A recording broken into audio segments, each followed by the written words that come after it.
All right, everybody, I'm Logan Alec, I'm a CPA, and this is my stimulus and news update for Friday, September 25th, and we have two big things to talk about today. First is Nancy Pelosi and the Democrats, and the second is Donald Trump. I'm hesitant to say good news, but I think the things I'm going to talk about today can constitute significant news regarding stimulus. Let's start with the Dems. Let's back up here a bit. Last Friday, September 18th, my stimulus update was titled, "Will Dems surprise us next week?" Last week, I wanted to see this week perhaps a new Democratic stimulus bill because we know Pelosi wants a bill. She has said that she wants the House to stick around until a deal is reached. Then this past Monday rolled around. Mitch McConnell said the Democrats' continuing resolutions proposal, their government funding proposal, was inadequate because it didn't have the farm aid that Republicans wanted.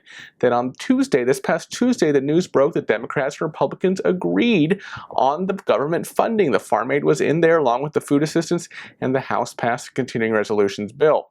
Yesterday, I told you that Treasury Secretary Steven Mnuchin and Speaker of the House Nancy Pelosi both hinted that stimulus negotiations could resume soon. And later in the day yesterday, Pelosi met with Democratic House leaders, after which she directed her House committee chairs to prepare a new stimulus bill to be potentially voted on next week. It is thought that this new bill could serve as a talking point if and when stimulus negotiations resume. Pelosi said, "We are still striving for an agreement. If necessary, we can formalize the request by voting on it on the House floor." House Ways and Means Chair Richard Neal of Massachusetts said, "I think the contours are already there. I think it's now about time frame and things like that." Pelosi estimated the new Democratic bill at approximately $2.4 trillion. She said it would include relief specifically for hard-hit industries like airlines and restaurants. I'm fairly confident that it will include many of the other items from the HEROES Act, such as stimulus checks, enhanced unemployment, and state and local funding. Now, at $2.4 trillion, is this really something that Republicans would go for as is? No.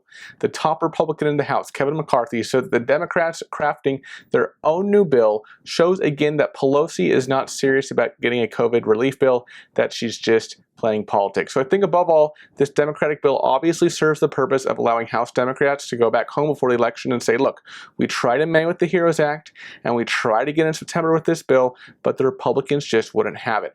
Whether this new bill will be useful in negotiations with the White House remains to be seen. All right, now let's talk Trump. Yesterday, President Donald Trump said that 33 million Medicare beneficiaries will soon receive a $200 card in the mail to pay for prescription drugs. He said the cards will be mailed out in the coming weeks. Now, many of you, along with me here on the channel, we have been thinking that Trump will very well attempt to send out money and assistance to people himself in the weeks leading up to the election without congressional approval. Now, these $200 cards are obviously not $1,200 stimulus checks, but they're in the same vein, are they not? In the weeks leading up to the election, with Congress stalling on stimulus, Trump wants to take matters into his own hands and look like the hero here. The America First health care plan includes another historic provision to benefit our great seniors. Under my plan, 33 million Medicare beneficiaries will soon receive a card in the mail containing $200 that they can use to help pay for prescription drugs. Nobody's seen this before. These cards are incredible. The cards will be mailed out in coming weeks. I will always take care of our wonderful senior citizens. Joe Biden won't be doing this. Nobody's seen this before, Trump said. He went on to say, "These cards are incredible. The cards will be mailed out in coming weeks. I will always take care of our wonderful senior citizens. Joe Biden won't be doing this." Well, there you have it, folks. He made it plain as day. Joe Biden won't be doing this. This is clearly all about the election, targeting one of Trump's strongest demographics. And you know he's going to be talking this up in the debate with Biden next Tuesday. Now, just using Trump's very rough numbers, 33 million recipients times $200 per card is about $6.6 billion. Where did this idea come from? Well, according to a White House official, Mark Meadows' office is supposedly behind it, and it's a, and I quote, last-minute thing that is still being worked out. But where is this $6.6 billion coming from? Where's this money coming from? Well, it's not quite the clearest thing, but what you need to know is that 2 Sundays ago, Trump issued an executive order on lowering drug prices by putting America first. The gist of that executive order is that Americans subsidize drug prices around the world. How, you ask? Well, because other countries' governments regulate the price of drugs by negotiating with the manufacturers to secure bargain prices, while the United States government, while it is the largest payer for prescription drugs in the world, has historically paid much higher prices than other developed nations for the exact same drugs. And this is even taking into account Medicare Part B, in which a portion of the cost is covered by Medicare recipients themselves. So Trump's executive order directed Medicare to not pay more for Medicare Part B prescription drugs than the lowest price, adjusted for volume and the size of the economies between the two countries, that the drug manufacturer sells in another OECD country with a comparable per capita GDP to the United States. There are 37 OECD countries consisting of most of the world's developed nations, including the United States. So basically the White House is saying Medicare is going to pay less money for drugs, and out of that savings we'll send people these $200 cards.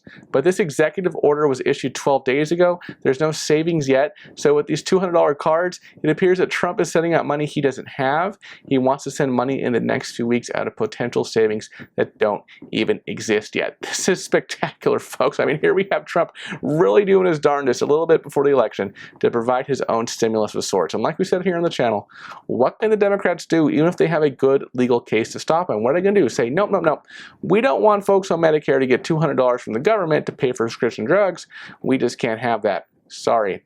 If they did that, they might win the battle, but lose the war, right? Hands are tied. And by the way, the New York Times reported, based on statements made by White House Chief of Staff Mark Meadows yesterday on CNN, that Meadows suggested that pharmaceutical manufacturers would still pay for the cards, but I don't think that's what he meant. Here's the clip. I can tell you the big news coming out of this is 33 million American seniors, the people that are perhaps tuned in right now, those 33 million American seniors in the month of October will start getting a discount card for $200 to help with copay. It's the first time that money came from Big Pharma back from their pockets into the pockets of American seniors. And so that's something really to celebrate. So if they have any question about if he's for real, wait until that card is received in the mail. I think that when Meadows said this is the first time that money came from Big Pharma back from their pockets into the pockets of American seniors, all he meant is that this would have been money paid by the government to Big Pharma companies at inflated prices on prescription drugs. But instead of that happening, instead of that money going to Big Pharma, it's going to the people, older Americans on Medicare. I don't think that by his statement here, Meadows was suggesting that the funding would come directly from pharmaceutical companies. Now, this is pure speculation, but maybe, and this is just my imagination running wild, maybe Trump is testing the waters with these $200 cards to see how his opponents react as a test case for sending $1,200 stimulus checks. Right? Maybe. That's just my speculation. Crazy speculation. Okay? All right, let's move on to unemployment, shall we? In South Carolina, people are seeing payments show up in their online unemployment portal. Some people are seeing the payment method check. Vermont, I've seen reports of recipients receiving a $900 check, so Vermont is now dark purple on the map. That's 3 weeks worth of LWA, with hopefully the additional weeks coming. But you know, FEMA's pot is running dry. All right, everybody, that is my stimulus update for today. Thank you so much for watching, and I will see you in the next video. Bye-bye.